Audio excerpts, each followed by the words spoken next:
Yo, what's up? This is Splendid Radio on Farside TV with my co-host, Mr. Bootie Brown, Peace. and a very special goddess MC by the name of Stahhr. Peace, y'all. Hi, what's up? How you doing? I'm good. How are y'all? We good. Yeah, I wish it was 8 o'clock where I was. Must be nice. I appreciate it. I Must be, appreciate it. must be nice. Is the sun still out? By the name of No, Stahhr. it's been raining the whole time. Oh, it was like that over the weekend. It rained. Like Yeah. driving down the street and a regular car can like splash you and your whole windshield cup gets covered in water and like for 5 seconds you think the world is about to end because you can't see. It was Now pretty. it's been those days where like you want to wash your car and then a sprinkle comes. It's just that light sprinkle. You be like, oh man, I just washed my car, man. I just cleaned off the windows. Now it's all messed up again. So Do that kind y'all have the issues with pollen out there? That how we have it really bad down here? Is that like a pollen season? yeah, allergy. You talking about allergy levels? Yeah, Yeah. like when the cars are all covered in, because I don't think I've ever been out there in spring. Well, So depending where you at, there's like pine trees and they got that yellow, it's like some Sap. yellow kind of like, yeah, and it'll destroy your car. Yeah. Well, shoot. Speaking of, I talked to he's in the chat right now. Amaru, he's in Michigan, somewhere not too far from Canada. And I think he said it was a hot 50, something like that. mm, Hot 50, said it's probably gonna be 40 in a couple of days, something like that. mm. You know what I'm saying? So we gonna hop into the double dutch. What city are you from and where do you reside? Where I'm from, I was born in Memphis, Tennessee, and I've been in Atlanta in the Atlanta suburbs since I was 12. So I'm in between, like, because can I claim Memphis? Because I didn't really grow up there. But then I can't say I'm from Atlanta because they got so serious about that's not Atlanta. Oh, that's not Atlanta. Oh. Uh, So is that a drive? Like, is that a far drive or it's not that far? It's where I am is about 30 minutes from well, really 20, but it just depends on traffic. I'm outside of the perimeter. So I'm just close enough to the city where I can get there with no problem and just far enough away that nobody will come bother me uninvited. Nice. sounds Nice. sounds like a great space. I'm in the suburbs and I love it. The burbs. So I guess my question is with the type of hip hop you do, East Coast, like was it I mean, because me going to Atlanta, it's that sound. So like you doing East Coast hip hop, what I would say, like was it difficult or was there like is it a large community there or was it difficult trying to start and do that kind of hip hop for you? So when I started rhyming, like 91, 92, we didn't have Outkast and Goody Mob and all of them yet. So we didn't really have like an MC representation that was lyrical. We had Kilo Ali, we had DJ Jelly, we had all those different DJs that were out here, and we had bass music. So we really didn't have um the really lyrical aspect of hip hop. So when the people that listen to hip hop, we all watched MTV Raps, we were watching BET, Rap City. So the popular music that was out, that's what I listened to. That's what other people that I knew listened to. And then Atlanta is really a commuter city. So most of the people that I knew and was friends with in high school weren't even from here.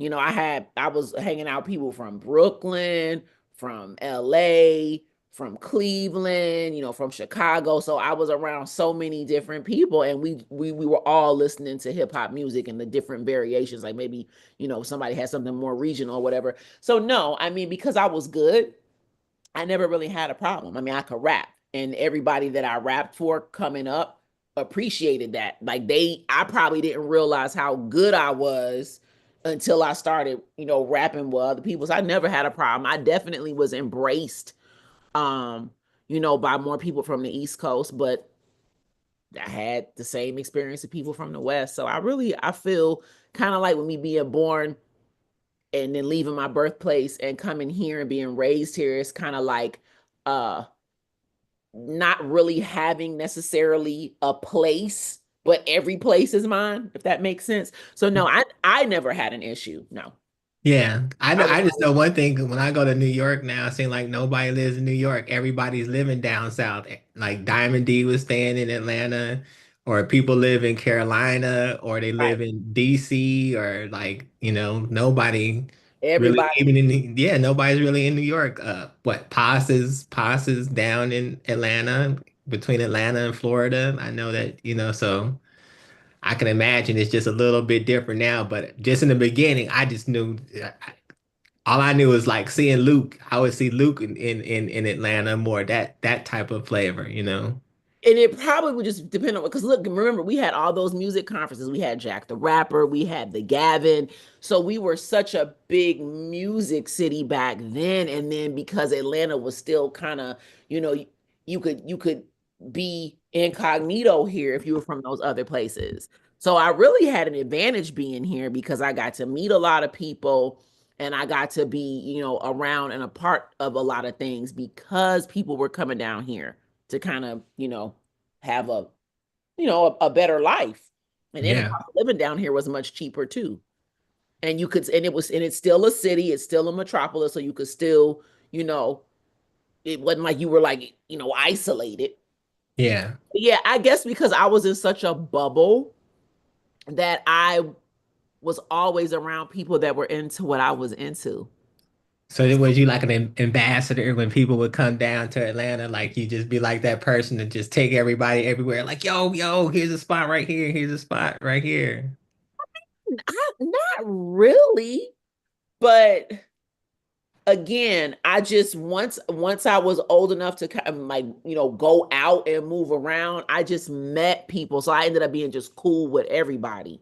If we at this spot, because when you run like back then, underground Atlanta, like we would meet down there on Friday and Saturday nights, and we by the stairs, by that entrance, and you go down those stairs, and we would just have these big ciphers. Like everybody would just be out there rapping. So I moved with I moved where the party was, I guess, for lack of a better word. So I don't think I was an ambassador. I Every just city, every city has that. I mean, me and Greg, I guess, Greg probably knows. When we go somewhere, it'd be that person, that one person, like, okay, we trying to get this, we trying to eat somewhere, we trying to just do oh well whatever. And in then that like that in person that be, sense, maybe definitely back then, I guess, because I was everywhere. So but I think there's other people who may have been a little bit more proficient than I was. But yeah. I had a lot of access to just because um I was liked and I was a girl who rap really good. So no, I mean be not being for but serious, like because back then, I mean we see all these women rapping now. Back then, I was usually the girl. Most of Right. the places that I went, there might be like one. I mean, in terms that rapped. So that was a very, it wasn't like, um, Everybody was like right, as many women now. I know what you're saying. right. Yeah. Well, I'm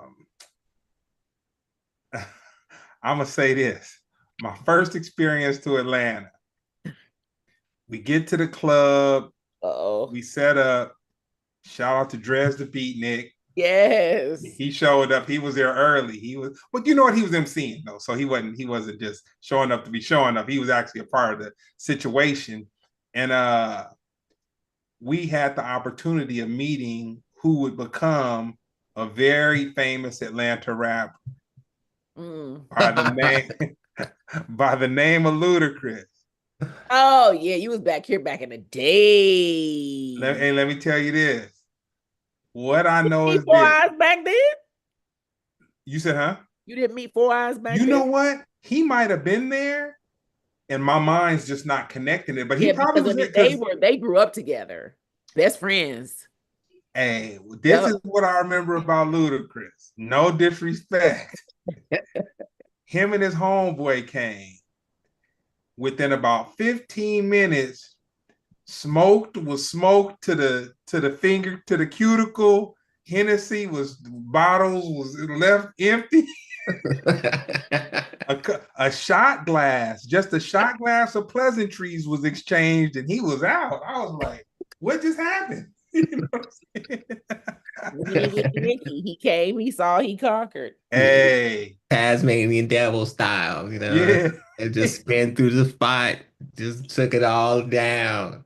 What year yeah. was this? Do you remember what year it was? Ooh, it had to be around 2000, maybe 99, 2000 ish. Okay, and that's because he was on the radio out here. Because I Okay, I met Four Eyes in either 98 or 99. okay. So, And I'm gonna tell you, see, I found Four Eyes online, and oh, okay, okay. and so what kind of got me into it, becoming a fan of what he does is that he was from Atlanta, but he can really rap. Not saying that people in Atlanta can't really rap, but I'm just I know what you mean because that I get the Stahhr out. yeah. But again, like I said, the transplant city because he's from Chicago. Ah, okay. Yeah, so that's what I'm saying. A lot of us aren't from here. Ludacris isn't either. He's from Chicago. I mean, he's from Illinois. California, LA is the same though. LA is the same. Like, Corrupt is from Philadelphia. Exhibit is from like what, New Mexico or something like Okay. that. We have a lot of people like that. Except for I say the Bay is the only place where like the Bay people come from the Bay Area. Like, but Got it. LA people can come from anywhere and adapt ways, you know what I'm saying? Adapt to Mhm. the ways. Yeah, John lived out here for a while. Yeah. And so I didn't know he had moved out here. And I was at a club. It was a little spot that went on. And I looked over and saw him, and I'm like, I'm like, what are you doing out here? And he's like, oh man, I moved out. And I was just like, damn. But you know what? I always kind of admired people that could be like nomadish, Pack up and move. Yeah. but could stay for a while. Right. Because living in LA, Brown and I have seen a million people come with bright ideas and hopes of grandeur and all kinds of stuff. And hey, man, they might make it 2 months, man. You know, Yeah. I mean, I left Memphis and came here, and this is where I've been. So hey, yeah, I couldn't. I mean, I wanted to. I did want to move up north, but the winters, I'm like, yeah, I am not gonna be able to do that. Yeah. That killed that real quick. Wow. There's not enough layers. your favorite hip hop movie? Ooh, my favorite hip hop movie. Ooh, that's a good one. We've heard everything from Drumline to Beat Street. I know you have my favorite hip hop movie. Juice. Oh wow. Anyway. Yeah. Juice. I've Yeah. I've heard that Juice. one time other than Yeah. you on this one. Juice. Okay. Definitely. Hey, that was, I love Juice, but it was just kind of like, man, Tupac was just too evil on him, man. He was too evil. I was like, man, but the funny part about it is that you really will have a crew and it'll be one person that'll be on demon time like that. Just like really, just really on the time. Yeah, I mean, I wasn't expecting him to kill when he killed Rock. I was like, He lost it. I read that. I was like, wow, this is what's happening.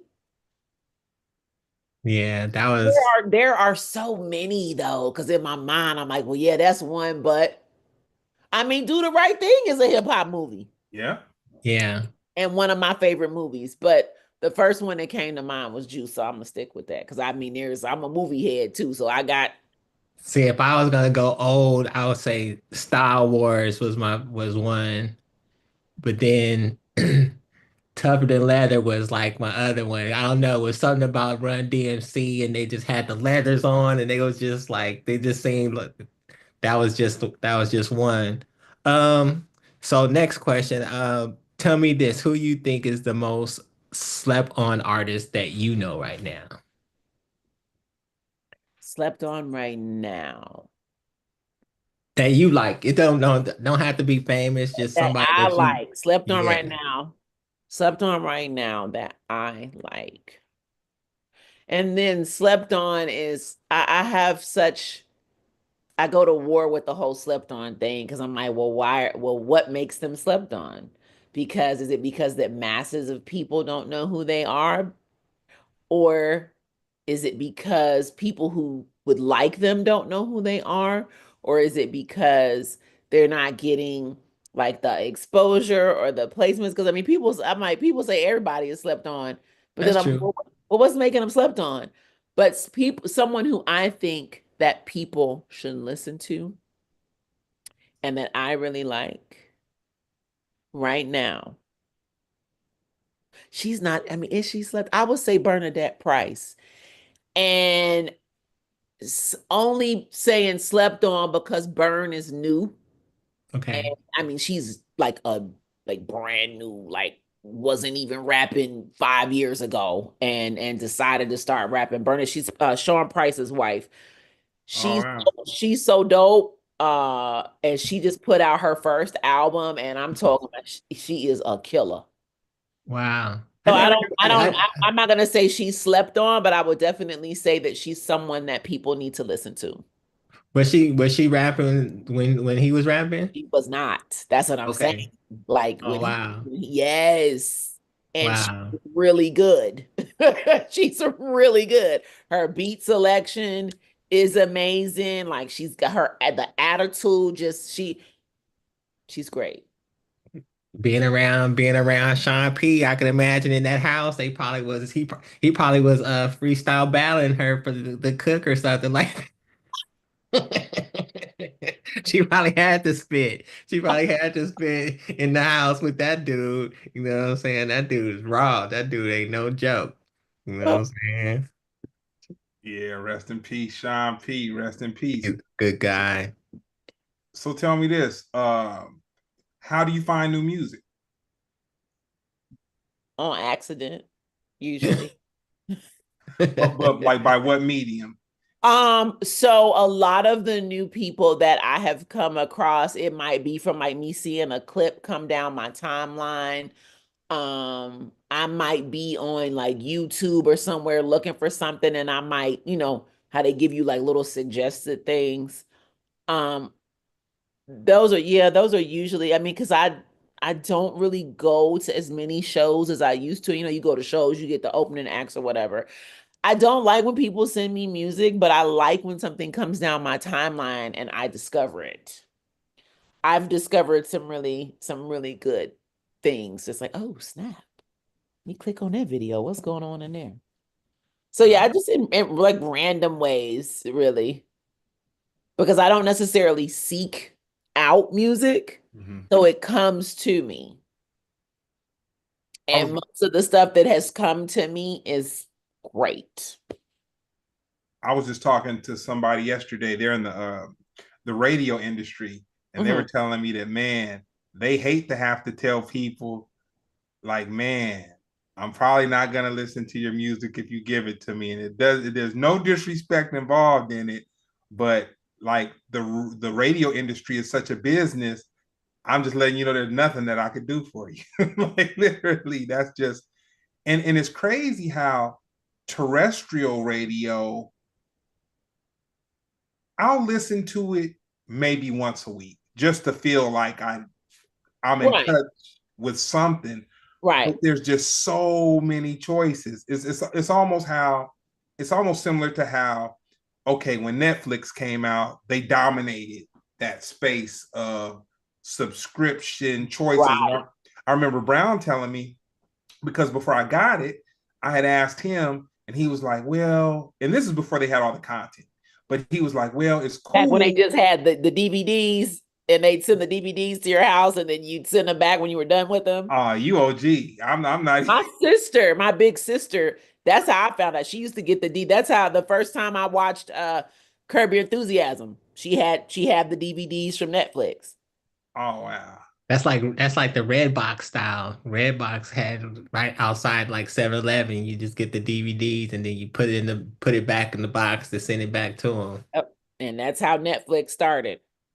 Yeah. So nah, this was so it was basically like they just didn't have that much stuff, and they weren't getting so many independent things, and Mhm. so Brown was just kind of like, well, it's cool, but you're going to end up watching the same thing because they don't. And this was, over 10 years ago. This is before you had all these. I've become a fan of stomach. I can stomach stuff with this with the voiceovers, with the voice dubs.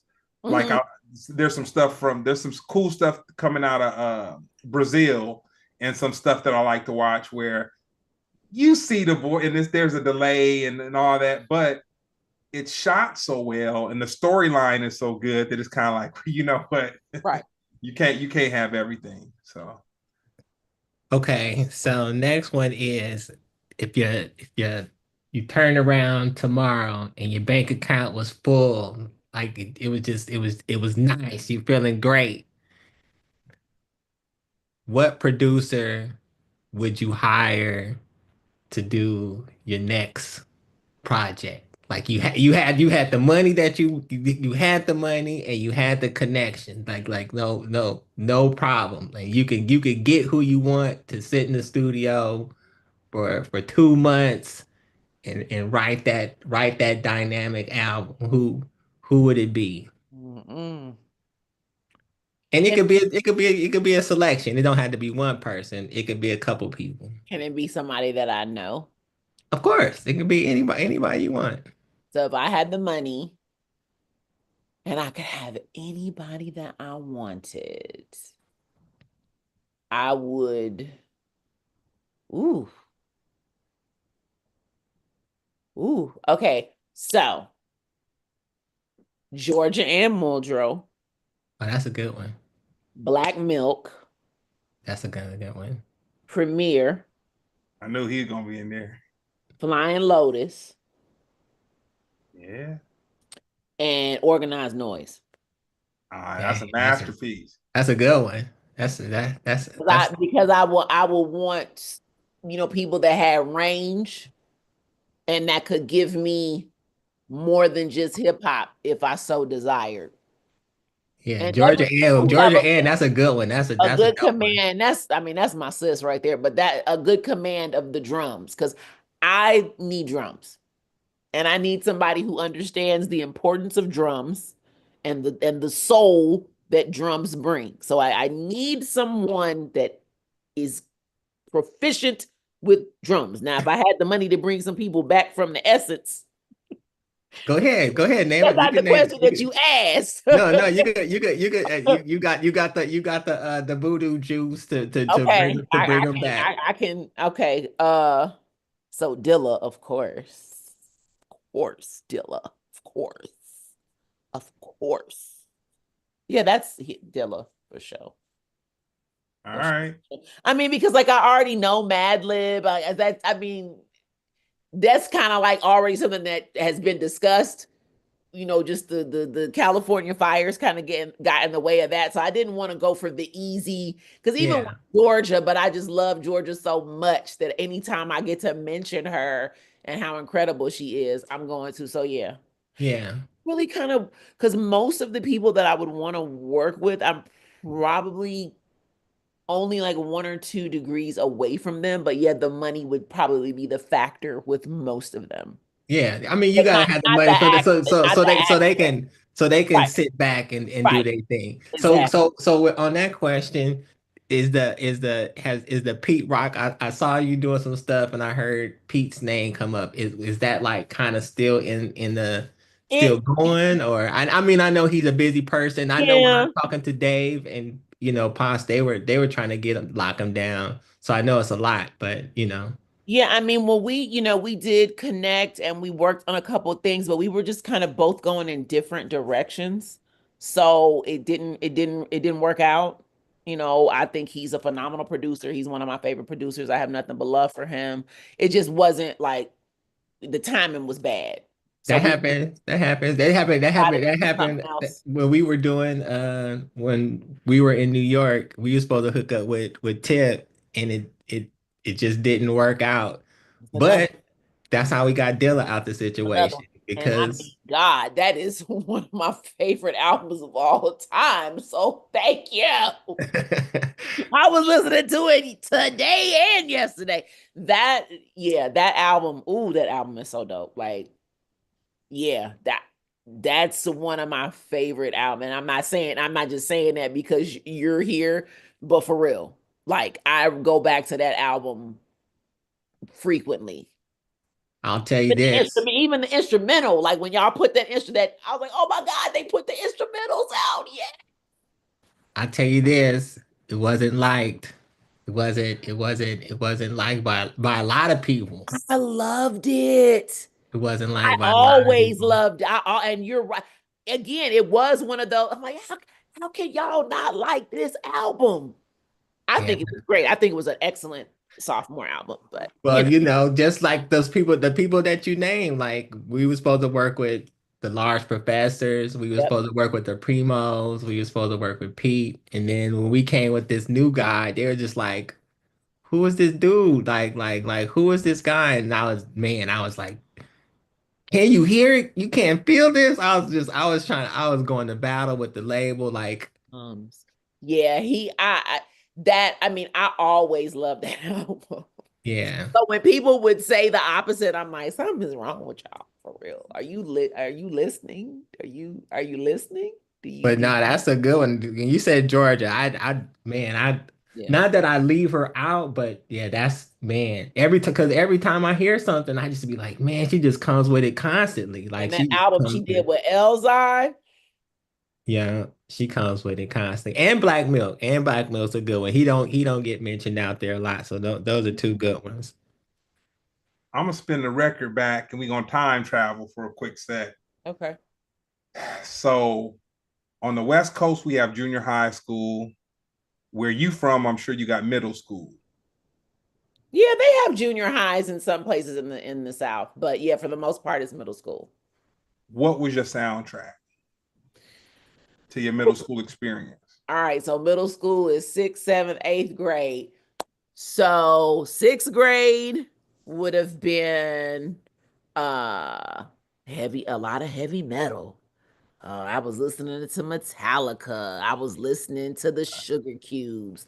I was listening to The Cure, but I was also listening to um Run DMC, and I was listening to Joski Love, and I was listening to the Fat Boys, and I was listening to EPMD. And then, as I got into the eighth grade, here comes Slick Rick and Salt and Pepper, Kid and Play. Yeah. So when I really got into like Rakim, that eighth grade was the year when I'm like, okay, I ain't listening to nothing else. Like the heavy metal, all yeah, you just take a sit, have a seat.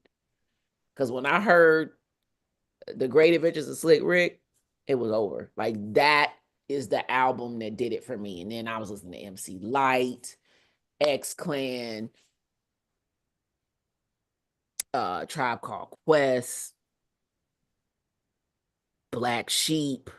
Yeah, because I came up in that era.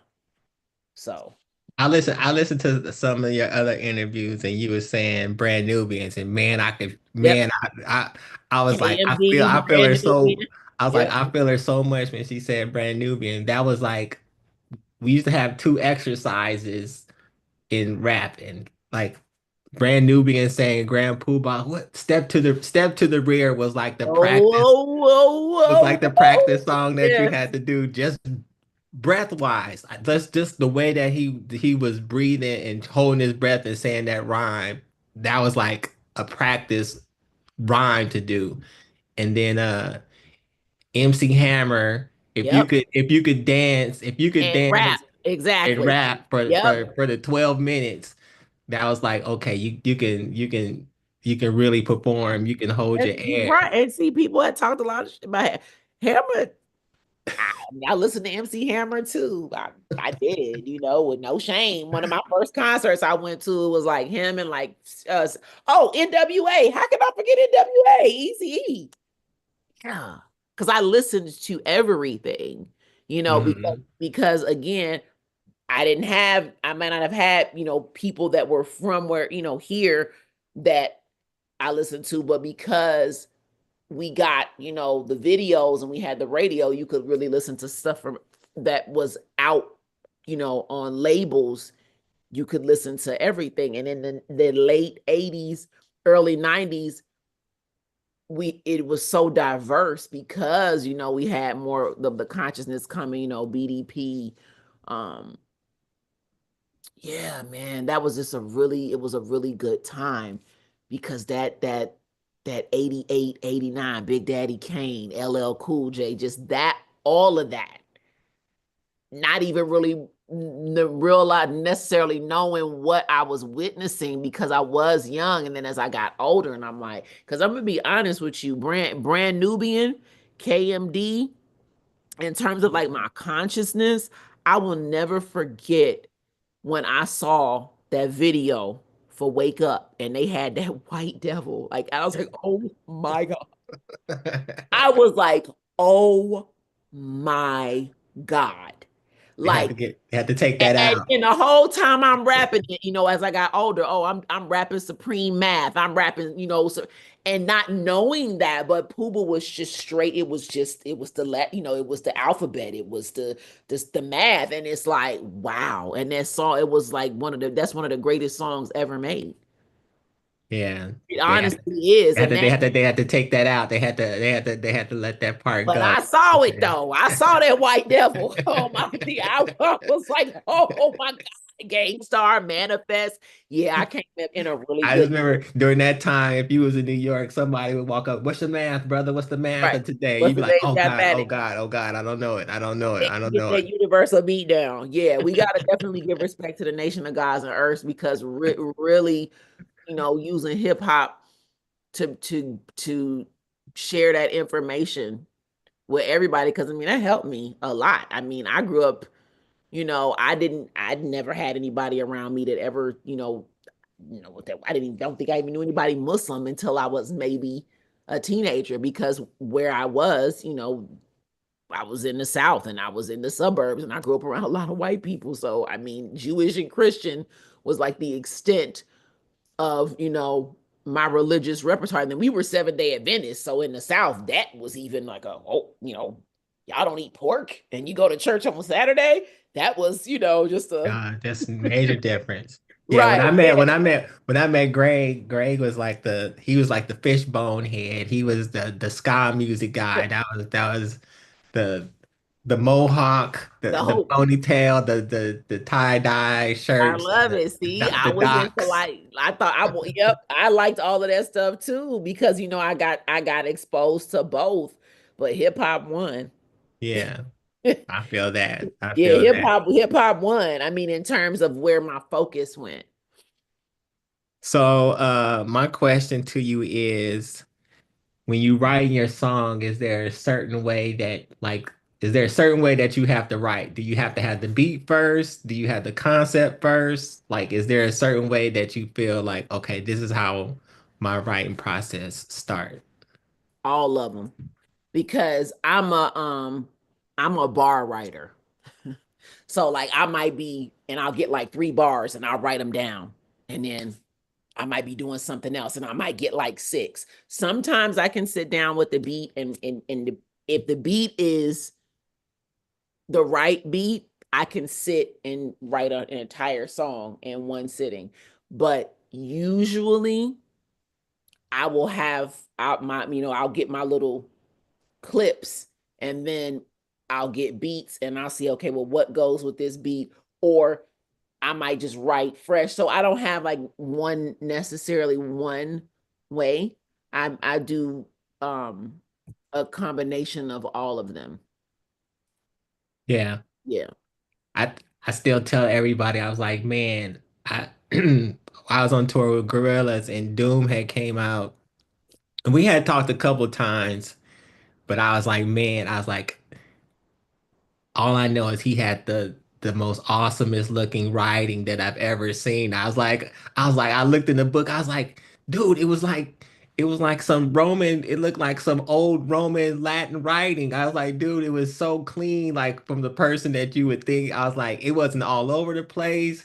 It looked it like scripted. I Yeah. was like, it was in a Yes. leather binder. I was like, dude, I was Yes. like, I was Yes. expecting something so much different but I was like, his writing just it was excellent. The script that I just saw was excellent. And I was like, that blew my mind. An artist, like a visual Yeah, artist, a musical artist. Yes, just yeah, he did. I love his handwriting too. Like, yeah, yeah.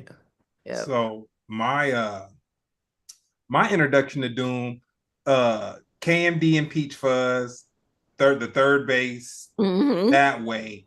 Yep. That got my attention. But when I really got into Doom, honestly, when Danger Mouse, Mm. um, when he connected with Brown to do the gorilla stuff, Mm-hmm. Danger Mouse was working with Doom and they had a relationship because I want to say Danger Mouse is from Atlanta.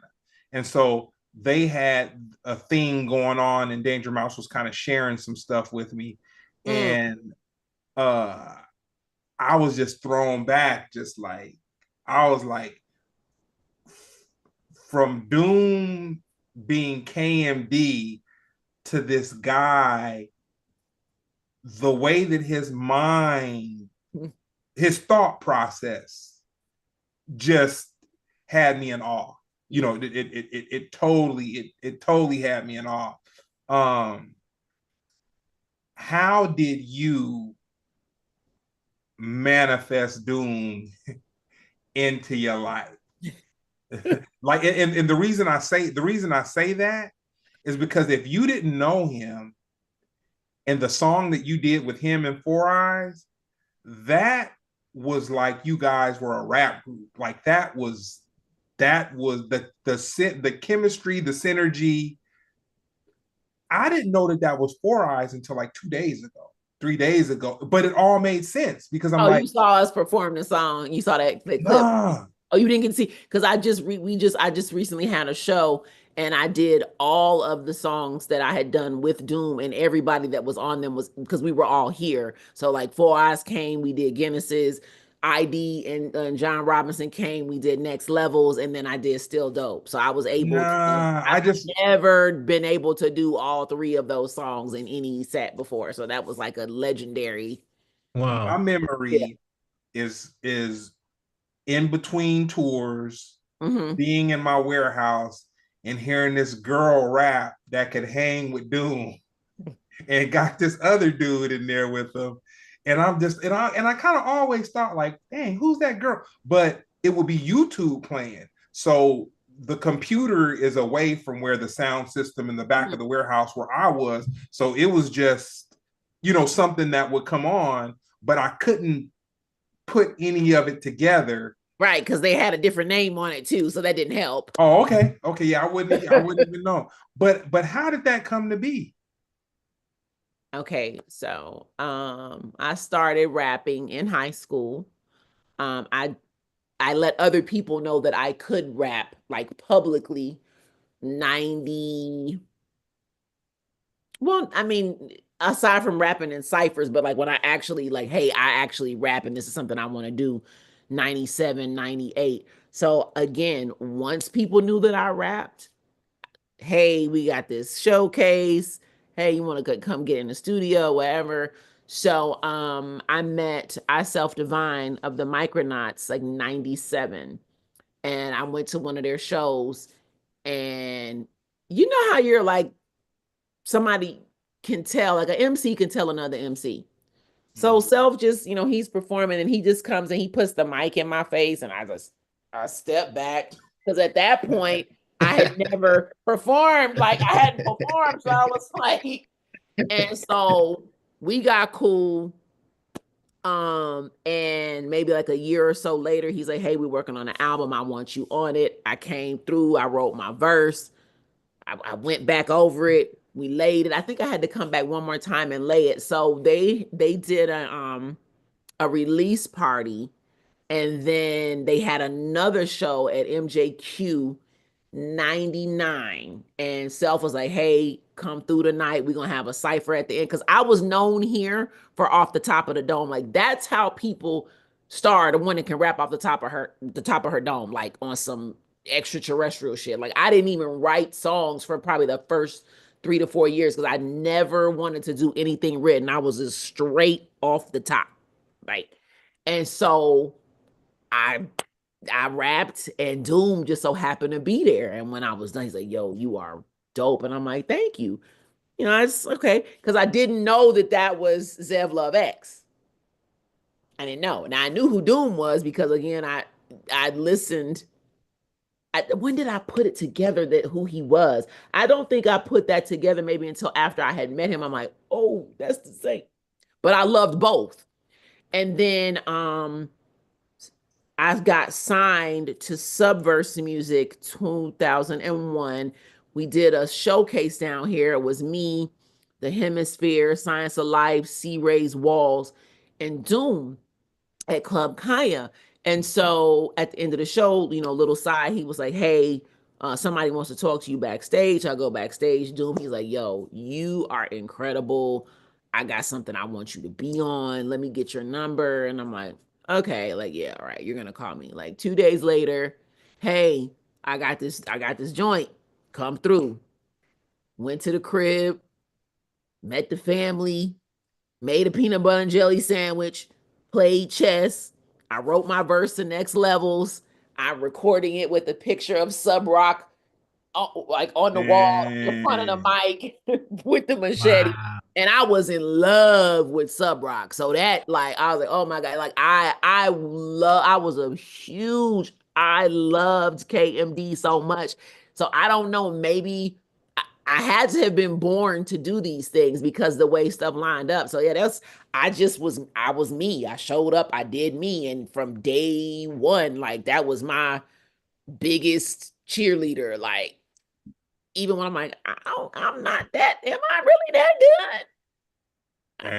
No, that like Greg said, that has to be manifestation Yeah. because Doom, he didn't talk to everybody. Like he was not the person that would talk to, even if like he. Yeah, because he sent, like when he sent someone to get me to, you know, he didn't even come up to me like, hey, he sent someone to get me. And, you know, but I'm glad he did. I've been at many a shows where there was a fake Doom, put it that way. In one of those. I was like, oh, wait a minute. Be like, I didn't know either. That's the thing. It wasn't like you got told, like you got told. You know like what I mean? We were just there like everybody else. And then I was like, Doom gained like, 100 more oh, yeah. pounds. And you know, I look, you know, for physical things, I look for, and I'm like, that ain't him because his fingers is doing this and Doom's fingers do that. Like I knew from stuff like that. Like I don't see the lines in his neck. I don't.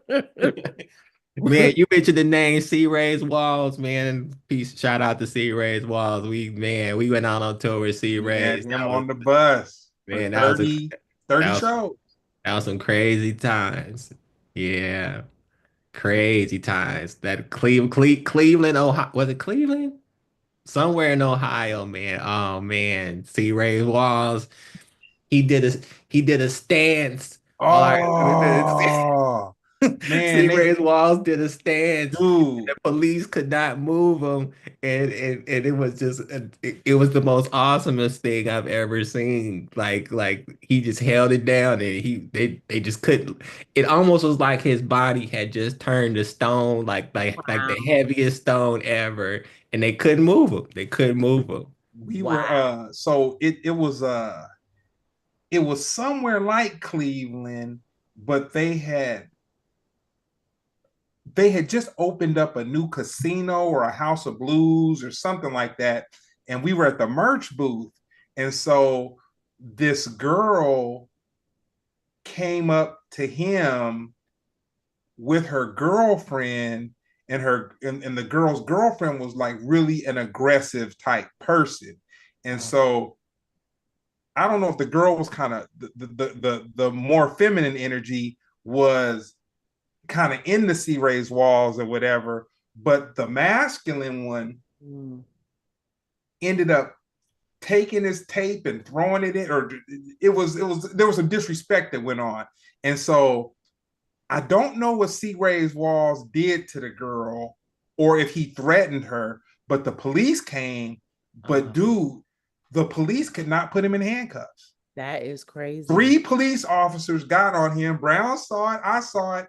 They could not get him in handcuffs, and they had to physically lift him up off the ground and carry him outside. And I don't know what happened outside. I didn't get involved in all that, but they could not put him in handcuffs. That's wild. Oh yeah, that was the time. So outside of Doom, like who would you say like an established artist like has like supported your career? Like when you did something, you could talk to them, they had your back. Like you never they always was there. I got a couple. Dale. Dale. That's like 20 plus years right there. Yeah, that's big, bro. Dale. Chuck D, surprisingly, I put a single like a a 3-song single out in 2020, and I mean Chuck D latched on to one of the songs, and I'm talking about for a straight year. Yeah, I saw him talking about Barbarella, right? He was on it. And I was like, I hate that song. Like, and that's what's so crazy. Like somebody, he was just going on and on. I said, maybe he means this other song. He couldn't possibly be talking about Barbarella. And then he doubled down and went on MC Search's show and did like a 5-minute, spiel about, comparing it to how like people felt about Rebel Without a Pause. And I'm just like, OMG. Like, yeah. So that's another one. The Beat Miners. Oh wow. Yeah, the Beat Miners. Yeah, so yeah. Evil D and Walt. And I got to work with them. Actually, the album they put out, Stifled Creativity, I'm on there. So for sure. And really, like on some just call for advice, like Little Fame from MOP. Like I will be able to be, hey, like, how do you get through this? So like when you can't write, like Fame is somebody who's definitely given me, and he probably don't even realize it because we're not like even like that super close, but yet he has been there for me for that. Like I'm stuck with writing. Like, what do you do when you have writer's block? And that's dope. Yeah. So I have yeah, but I would definitely say Dell just, I mean, Dell has known my child. Like my child's getting ready to graduate from high school. Dell has, and I have been cool since before the child was born. Like when my son don't even remember like being around Dell when he was super, super, super small, like in the hotel room, putting his shoes on, like walking around the room and trying to get on his skateboard. But Dell, in the same way that me and Doom connected, it was kind of that same type of, because I normally don't even rap for people. And Dell is one of my, I'm talking about like since Mr. Dabalina, like that's crazy. One of my favorite. So when I met him in like 98, 99, and just give so many, just sharing information, not a gatekeeper on information, technique. If you want to produce, this is the kind of software you want to use, or get this and do, just like a great big brother for real. Wow, that's crazy. And that trickled over into everybody else in High Row because of the relationship I have with Dell. When they come here, that's baby sis. Because that's how I met you, through Dell. Because that's why I was at the Gorilla show. Like every time Dell comes to Atlanta, Domino's like, hey, Dell, Did you call Stahhr? Like when they come to Atlanta, there's like Stahhr. So Wow. he's been here and done the show. I've been to Deltron shows. I've been to just Del shows. I've been to, Gorillas because of him.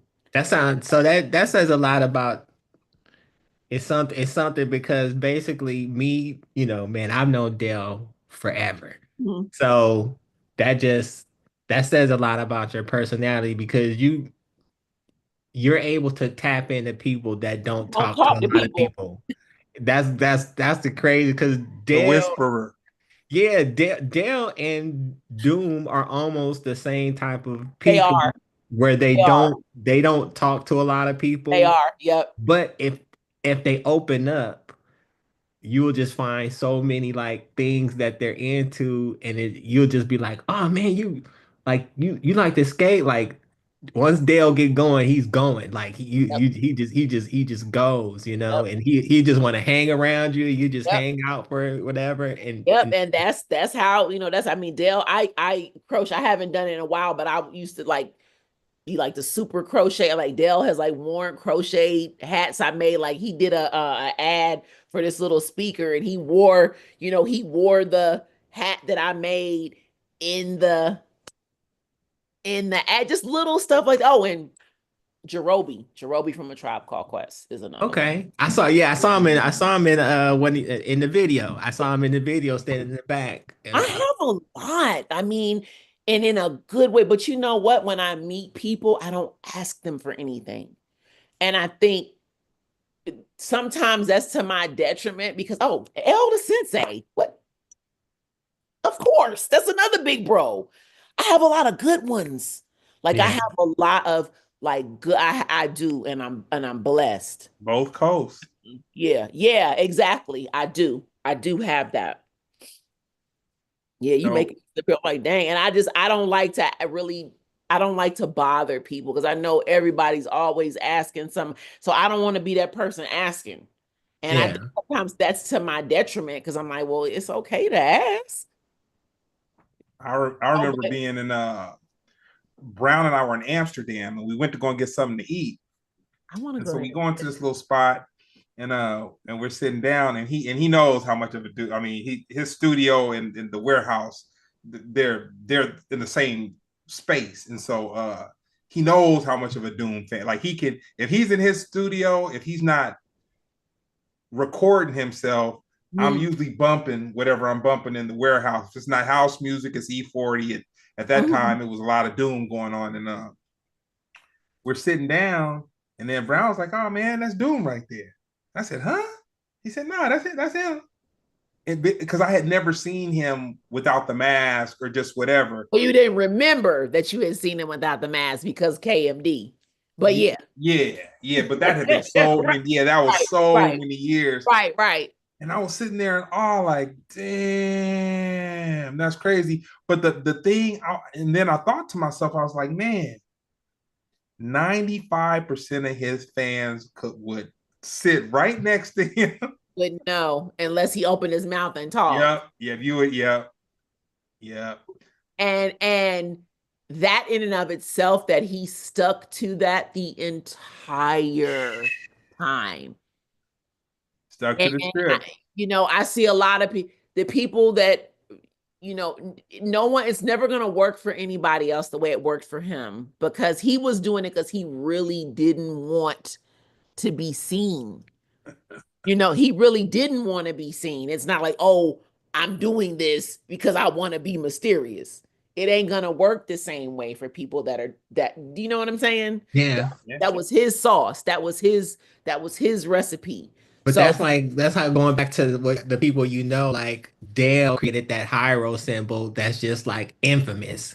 And then you just got Doom that created that mask and just made it infamous. Like two people that like really created like Cultural icon. something simple, but it's just like you'll see it everywhere. You can only take it back to this and say, right. man, that is this. You know what I'm saying? So And then so both on some genius. I mean, when Dale will explain, I mean, I've seen Dale go through studying and learning Japanese, music theory. with skating, even with him loving, he's really big into like battle rap. But on some, like, he dissects it and breaks it down to the point where like he could teach a course on it. That's all we did when we was on the this last tour. Yeah. That's all we did was watch. We just Yep. watched battle rap. He's like, dude, we gonna watch battle rap, Yep. and we just sat in the back of the bus and we were Yep. just looking at it all the time. I was just like, man, I was just, yeah, no, that's dope. That's dope. That's definitely dope. But no, that's good. You got it, man. You got a good people behind you. You got a lot of good people. And they're all people that I grew up listening to. And so it's like, I'm supposed to do this because I brought too many of those people. Like you said, like, The come on, manifestation, the manifestation. everybody. I mean, Yeah. almost everybody. Yeah. No, I had that moment one time when I just remember man, I was a Tribe fan, like super duper extra fan. And the day that Tip had came out here and he called me and he was like, dude, you want to go record shopping? I was like, huh? Huh? Me? Huh? Huh? Me? Go record shopping with you? Like, and he took me to record shops out here in LA that I didn't know about. And I'm like, how do you know about this place? And I live here and I don't know about these places. But yeah, no, so I know what you're saying with that. Yeah. Well, no, I want to first I want to give you your flowers. Uh in a respectful way. One of the most attractive things about what you do is there's no ass, no. It's pure. It's pure. It is pure skill that gets your message across. Don't take that the wrong way. We're not saying they're you don't guy. Oh, no, I'm being silly. I know what he means. I'm just it is brother and sister conversation. Brother and sister. Oh, it's down. We're not saying we're not saying the lack of. Brother and sister conversation. Yeah, but it's like there are not. It just seems like where we are right now, I won't say females because men have their things that they do too, but there's just so much gimmick to it. Like the actual skill level and what they do. And the sad part about it is you could have people that are talented, but they go for the lower hanging fruit. But I just want to give you your flowers because, man, as an MC, I just feel like you stand on your own with your skill set, and that's really admirable from my space. I appreciate that. Yeah, I mean, it's, you know, the attention that brings. I mean, because there are always choices. You could go this way or you can go that way. Yeah. And it's like, if I go this way, what am I going to have to deal with? If I go this way, what am I going to have to deal with? Do I want to deal with that? I would probably go insane. Like, I honestly don't understand how that level of attention constantly on my body and my looks, it would drive me. I don't know how people can function and deal with that, like that constantly being, the emphasis or the conversation. I couldn't do it. With the stiletto and the cipher, you chose the cipher. I mean, I could wear the stiletto too, but I'm just saying, like, and very well, but it's just for that to be it. Yeah. And then there's like so many things that I do well to only be referencing, because I even with just women that don't even rap, but just like, dang, y'all could really, like, you really okay with sharing that with the world and just having all these millions of people who you don't know that could be saving this picture and doing God knows what with it. I don't want to have those kind of energetic connections with people I don't know like that. I just don't. But that's me. Everybody's different. you know. Hey, well, I appreciate your skill set. Very dope to me. Um, your Mount Rushmore of MCs. So Mount Rushmore is only 4 people, right? Yeah. Okay. It'd be combination male and female. Yeah, but even with just 4, That's narrow. that it is. Um, so Redman, I mean, that's my really the number one catalyst for in terms of I picked up a pen and started writing. It was him, and I didn't even know who he was at the time. I remember I saw him in the scenario video. He was eating that chicken wing, and then Headbanger, and then Blow Your Mind. And Time for Some Action. And I'm like, yeah, okay, yeah, so he's, yeah, my favorite of all time for me, like my personal Redman, um, Nas, Nasir, and Andre, Three Stacks, and man, this fourth one is it's really incredibly difficult, but it's gonna go to Dell. All right. All right. That's good. That's a pretty powerful, that's a pretty yeah. powerful mountain right there. And I Yeah. mean, I got about 20 different other combinations in my head, but I just know for me the most consistent over time that have never changed for me in terms of like whatever list I have to give somebody, those 4 people are always on it. So You must have been looking at my you must have been looking at my questions because my next question for you is so Redman, I was oh looking no, but I may or may not have seen the questions, but I mean Redman is my favorite MC. no, Pete. So my question is, and I sent it to Greg so he can verify this. Redman said he had stopped smoking. He said he was celibate for like 2 years. And he's like, it was the best thing for him to do to get his mojo back. And I know that, everybody takes breaks Mhm. here and there from doing the music. What can you say that if when you stopped for a while, what was it that got your mind back on track that you know, ritual, whatever that you had to do that you felt got you back right to come back into the studio or come back right to just do what you needed to do?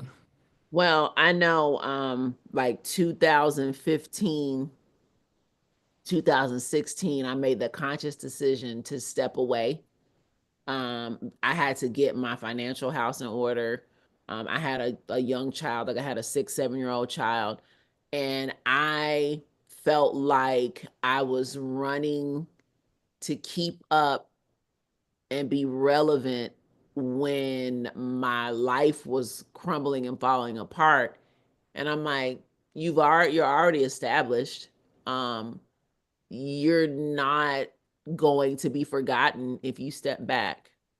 And I had to do that. I was like, you don't want to do you want to look good losing, or do you want to step back and recalibrate and then, come back better, faster, stronger. So 2017, I came back and I did Respect Due, which was me experimenting with, different a different approach to writing. Um and I just chose a bunch of different beats that I really liked. And they were exercises for me, like, okay, listen to this beat, whatever, comes to mind, just write that. And it helped me kind of take myself out of a box that I had been in, because when you have, for lack of a better term, I just think a conscious rapper, I think that's just so pretentious, you know. Because I think that Mobb Deep are conscious, and people be like, huh? Because all conscious means is aware, awake, and you know, looking at your, you know, what is going on around you and assessing it. I think Prodigy's one of the most conscious rappers that ever existed, but there are people who would probably try to argue and dispute that down to the ground, but he is. So I wanted to get out of that box. And so during that time when I did, and I did not, I barely even listened to rap during that time. And I made a conscious decision to just stop. And then once you get everything, and I had money, I could like, you know, spend the money on making videos and just doing different things, right? And that's what I did. And that actually kind of opened me up to a whole new segment of listeners who may or may not have known who I was before, and also a lot of other artists, like people I grew up listening to as well, because I was using their beats. You know, it put me on the radar for different people, like, you know, Lady of Rage ended up sharing some of the videos, Vinny from Naughty by Nature, just different, you know. I rapped over like Smooth and Trigger the Hustler, like, you know, Dwick, you know, Smooth B and Greg Nice, you know, they were able to, they saw the videos, they heard the lyric, you know what I mean? So that was good for me to just trust the gift that I had and not be scared to like not have to be in the mix, and then, you know, come back with a clear mind. Now I have definitely struggled the past couple of years in terms of like just being motivated and wanting to write. So with that, fasting for Ramadan actually helped me this year. Because I did put some music out right when Ramadan ended. So I would definitely say just extracting myself from being in the mix and not doing music can sometimes be one of the best resets to do music again. I know that's kind of sounds crazy. No. I know like Redman was like skydiving and doing all kinds of crazy stuff. And I, you know, he was just explaining like You what he, have to live life. So yeah. definitely traveling for sure does it. Um Being able to just not have to do anything and really just be able to tap into you, because we're so inundated with so many things.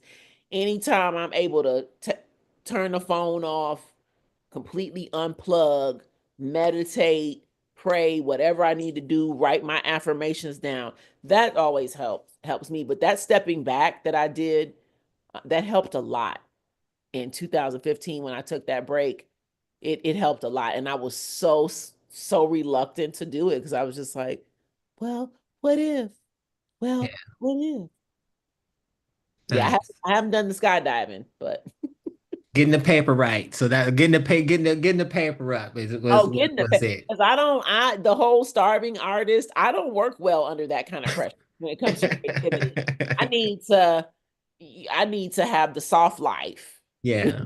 Yeah, Seriously. soft life. I need soft life. That's what y'all want, an album. I need soft life. Yeah. I know what you're Somebody go saying. over to England and get Skepta for me. see what's Michael B. Jordan doing? Let me Hey, I feel that. I'm serious. Yeah, I need to have a little bit of comfort. Yeah. so stepping into contemporary times for a hot second. With all this social media and just information, and you know, and a lot of the information um due to the majority of the people in the country's president, I haven't really accepted that that fact has been very I feel like I've been aging in dog years since January. You know what I'm saying? Like I feel like I've been aging like a dog. But cancel culture, Um, do you feel there needs to be a cancel culture, or it's just it is what it is? So people's attention spans are so short that even when somebody is canceled, I mean, let enough time pass, people will forget. I kind of feel like people are being canceled because they think differently and they act differently than the majority of people from a specific group that those people may or may not belong to. And I just think, that's like a reverse group think, can't cancel culture. So now because this person who we expect or assume should think this way, we're going to alienate them because they don't think like us and we don't want them to be supported. We're not going to, patronize whatever they do. I just okay. I'm not a cancel culture person. I'm a weak mortal. Okay. I mean, because I'm gonna be really honest with you. If I put that much energy into trying to silence somebody else for thinking for themselves, what? Well, when you say it like that, you just like I said, I'm a mere mortal. I'm not. I I don't mean, we practice. all have our thing. Like I don't with R. Kelly, like at all. Like I don't. I'm not listening. I'm not. So I mean, we all have our thing. Like, So I just ignore stuff that I don't like for the most part. I'm not gonna give it a whole lot of energy. the I'm re- not. the the reason I say that because I was thinking about it and it kind of chimes into what's going on culturally right now. Mhm. I remember, so my family is foundational Southern Baptist Mhm. folk. Mhm. And Kanye had made the statement on TMZ that slavery was a choice. And that hurt me to my core because, I have aunts that had to pay poll taxes, but they weren't able to vote because they were black, and they weren't able to vote because they were women. So like when people get into talking about slavery not being that bad and all this, that, and the other, my great grandfather was a slave until he was 12 years old. So like I'm not light with that thing. But when Kanye said that, I was like, this fool, like it really sucked. And you know what? He's just an artist. I mean, I'm like about 6 or 7 years older now. So, but at the time, I really took it personal, which I probably shouldn't have. But I was just kind of like, damn, he said that slavery was a choice. Like that's, whatever. Um, I had a strong disagreement with a couple people behind it because they're like, well, if you look into people's personal lives that make music, you're not gonna be able to listen to nothing because people people are people. I think that was Tears for Fears or Depeche Mode, one or two. People, so it be you and I. So yeah, that's see, is that One of them. and Yeah, does it's one or two. God make a man yeah, I think that is. You know what? We can look it One up. of the You two. started singing, and I'm just like, oh my God. Oh, Depeche Mode. Depeche Mode. Yeah, It was Depeche Mode because the guy yeah. with the black hair. Yep. When you said the keyboard, when you started doing the keyboard notes, I was like, okay. But it's crazy because you know that was like I said, like 6, 7 years ago, and then you look at now. Some people just do things to just take it further and further and further and And further. and he's one of those. So like he's another person. I tune him out. Now, also with him, it is the way that he says things, and he says them to be deliberately provocative.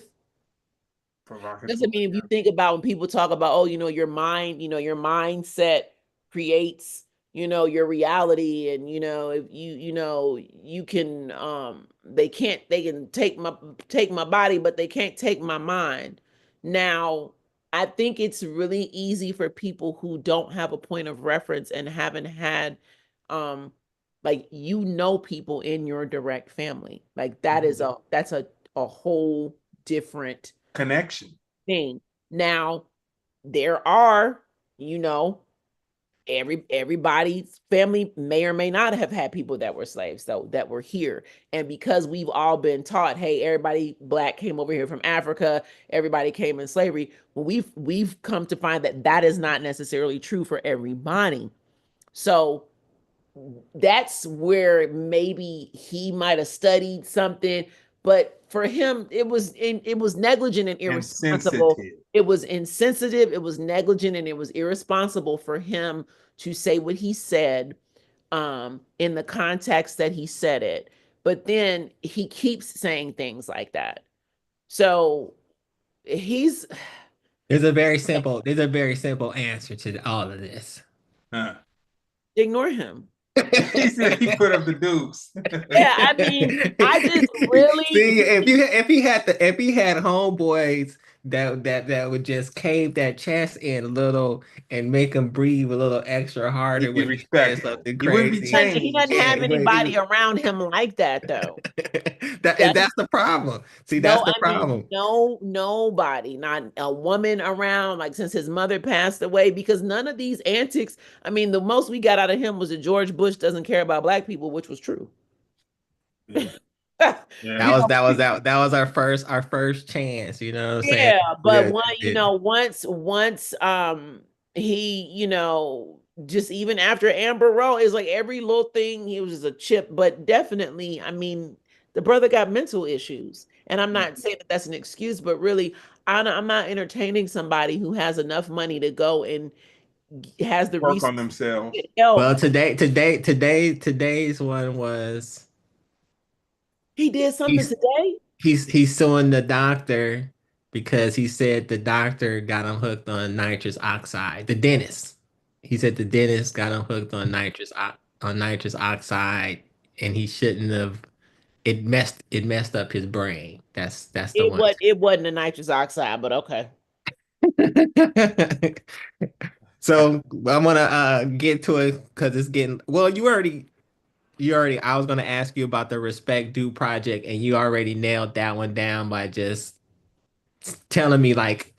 I guess the goal was for you to rhyme on these beats and like kind of draw a different type of Right, and attention for from what you were me, doing before. right, and to kind of find a way to still talk about what I talk about, but in a way where um it would be easier to be interpreted, because I used to be a lot more abstract, and that was more because I was like, well, do I really want to talk about these things and let people know what's going on in my life? So even in Respect Due, I mean, I did talk about some kind of heavy stuff too on some of those songs, so it was a way for me to do that as well.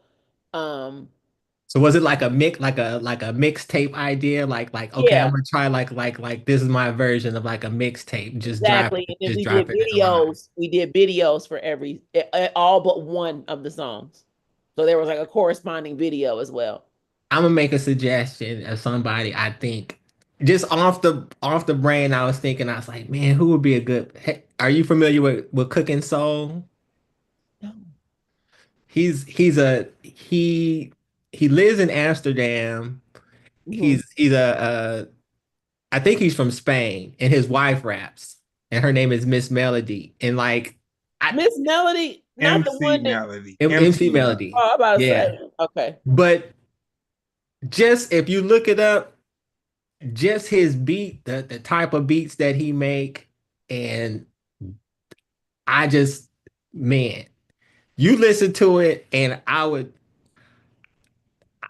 like to call myself, I like to connect dots. That's what I like to do. And I think that he could make something just the style that I see that I just think that it could work. That just something tells me that it could And work. see, that is sometimes I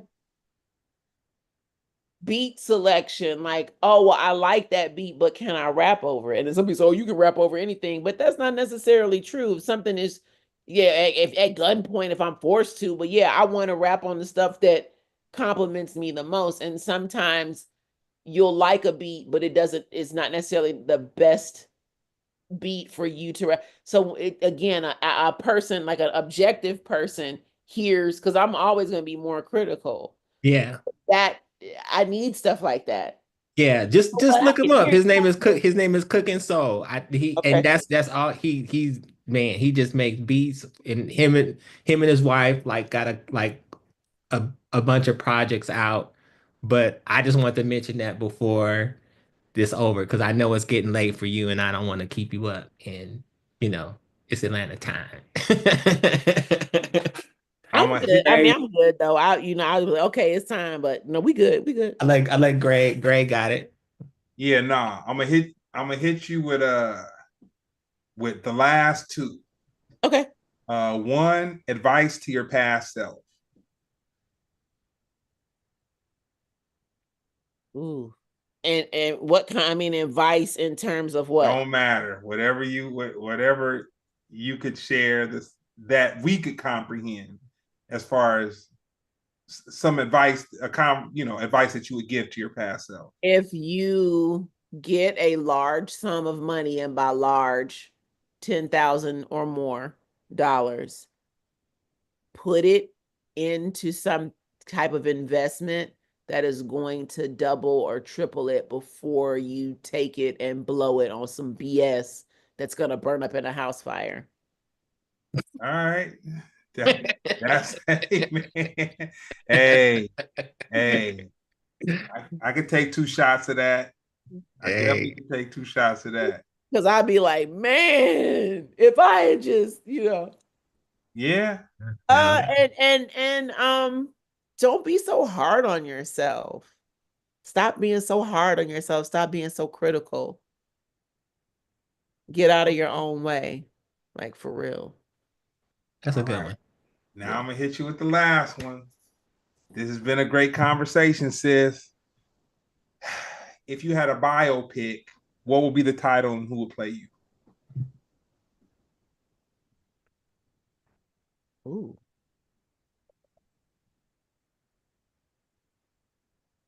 That's that's difficult. That is difficult. Um, Jeez. That's difficult. What would it be called? Oh my gosh. Do people have an answer for this when you ask them? Come on, come I'm on. I'm asking for real. Like people, they're able to come up with an answer quickly. Yeah. Wow. Um, well, who would play me? I guess I can try to start there. Um, that's hard. Jeez. A biopic about my life.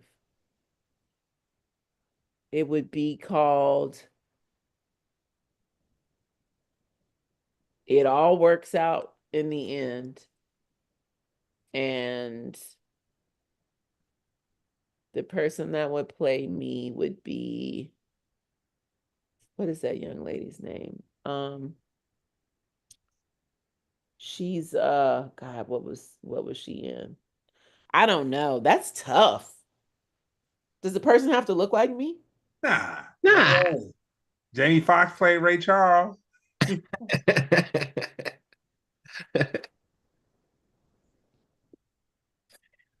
Oh my God. Uh this is hard. Who would play me?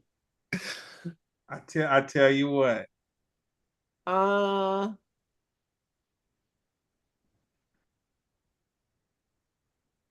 who's that little girl that was in The Wrinkle in Time? What was her name? I think I know you're talking about. Yeah, that's difficult. I mean that's the toughest question you've asked in the entire Podcast. Oh man, because who would play me? It's crazy. Yeah, I'm stumped. Stumped with that one. Yeah, I I would don't have know. a hard time with that one. That's not an easy question. It Not isn't. easy. It's not. All right. Well, now we gonna have you back, Star. I appreciate everything. Everything. Likewise, this was fun. And you asked good questions. You didn't ask the same questions that every single interviewer who could just go and look at my bio and get the answer to. Yeah, no, I want to know who you are.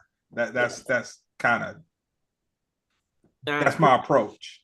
That's my approach. it worked well. I think that the questions were definitely great.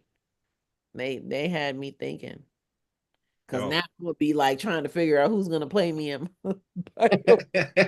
I'm for real about to try to figure this one out. Like, who would it be?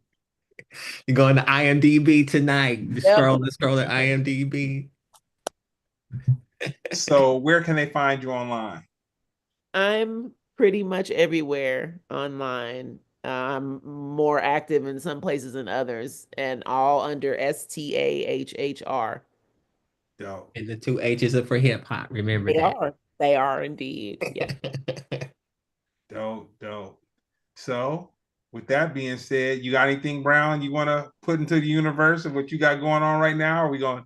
Oh man, I just want to send prayers to everybody out there, man. Everybody going through whatever they going through, and take some time if you have to take some time. I think that was the learning one of today is you need to take a little break, some time off to get it right, get your paper right, get your mind right. Dude, that's what you need to do. So Yes. appreciate Star taking time and I don't know what size she wears, but I know she's a Nike head. So you know what I'm saying? If you guys got some shoes, you need to send it her way. You know what I'm saying? Keep her in mind. Well, make sure they have wide toe boxers. Yeah, I mean, I wear a 12 in women's and Nikes because I have to size up.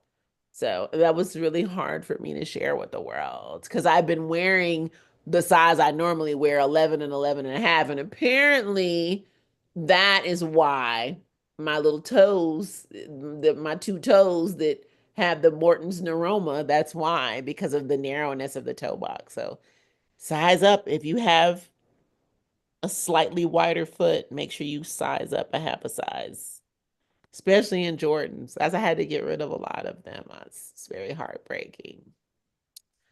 Ooh. It was because it was very heartbreaking just for a half a size. See, we didn't even get, I didn't want to get into that because that's how I just remember we were just having conversation about shoes for a long time. We were just talking Yeah, about because you had on some shoes I wanted. You had on them threes, them Animal Instinct threes, didn't you? Is that what you uh-huh. had on? Yeah. And I was like, oh, I wanted those, but they're like reselling for like $500 or $600. It's so unfair. Yeah. We were just talking about shoes. So when Greg brought your name, I was like, oh, I remember we was talking about shoes. I was like, yeah, we was talking about shoes the whole time. And how great your hair is. I'm like, that just you have a wonderful head of hair. All healthy and shiny. Oh man. So no, I want to thank you for taking time and look up Cooking Soul. And if it's something that you're into, I got it. Look, I got if it. it's something you're into, I would love to make the introduction. Okay. But you know, check it out first. See if it's something that you're into. All right. Yeah, for sure. For So sure. with that being said, this